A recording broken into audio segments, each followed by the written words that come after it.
Does the name Giovanni Battista Giraldi Cinthio ring a bell with you? Well, it sure didn't with me. That is, until I googled him. I learnt with difficulty how to pronounce the name, and then discovered he was one of the many authors Shakespeare used for his plots. Cinthio in Italian lived from 1504 to 1573. Shakespeare is indebted to him for the story of Othello, and of course Cinthio is more indebted to Shakespeare for immortalizing his story. But for the bard, we would doubtless never have heard of Cinthio. Here's a sample of his writing. It's a good story. It's about a dishonest miser who gets his comeuppance from a worthy magistrate. The story is The Greek Merchant. I'm Kim Dodsworth, Queensland Storyteller. There was a Greek merchant from Corfu, who, having trafficked in various parts of Italy, at length settled in Mantua. His name was Filigero, one of the most avaricious characters in the world.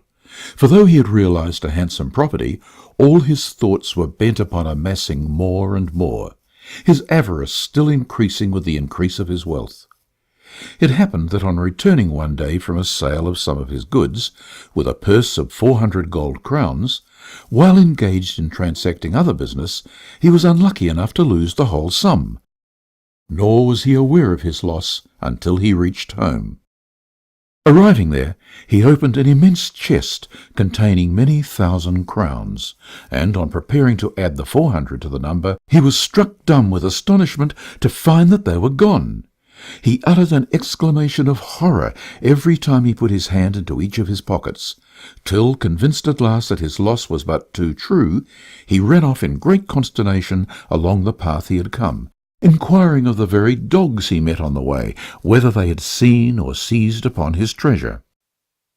He was quite confounded when he reached the place where he had first received the money without obtaining the least tidings of it.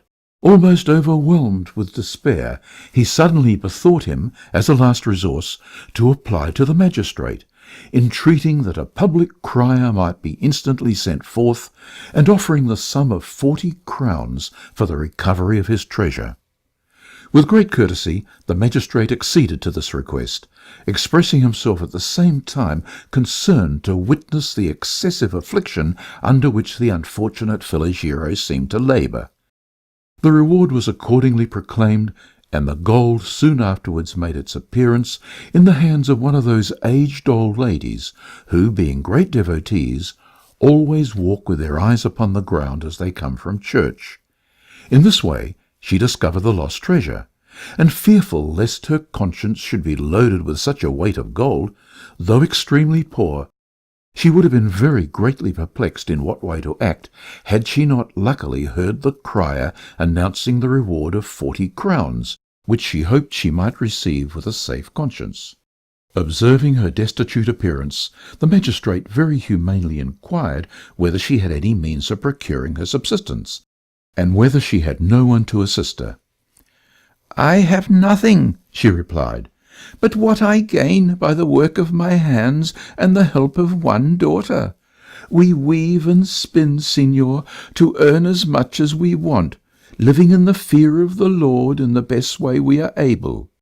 My daughter, to be sure, I should wish to see married before I die, but I have nothing to give her for a portion."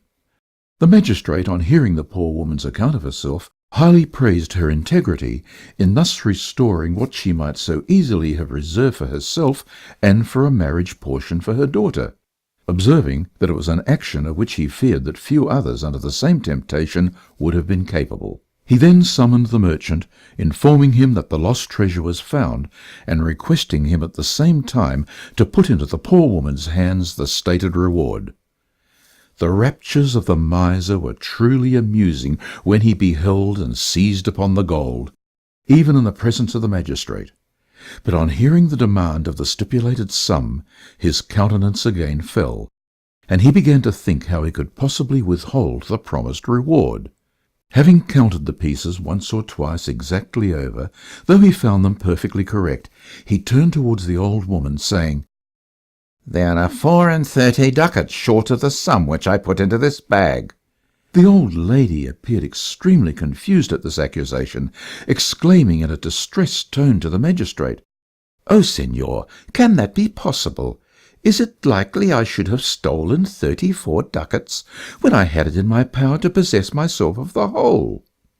No, believe me, noble Signor, I swear, as I value my hopes of heaven, that I have restored the exact sum which I found on my return from church. Not a single farthing have I taken out." But the miserly old wretch, continuing to affirm most solemnly that the ducats were in the same bag with the crowns, and that she must consider them as a sufficient remuneration, the affair seemed to perplex the magistrate not a little. Yet when he reflected that the old miser had only mentioned the 400 crowns in the first instance, he began to suspect his design of imposing upon the poor woman in order to save the paltry sum offered as a reward.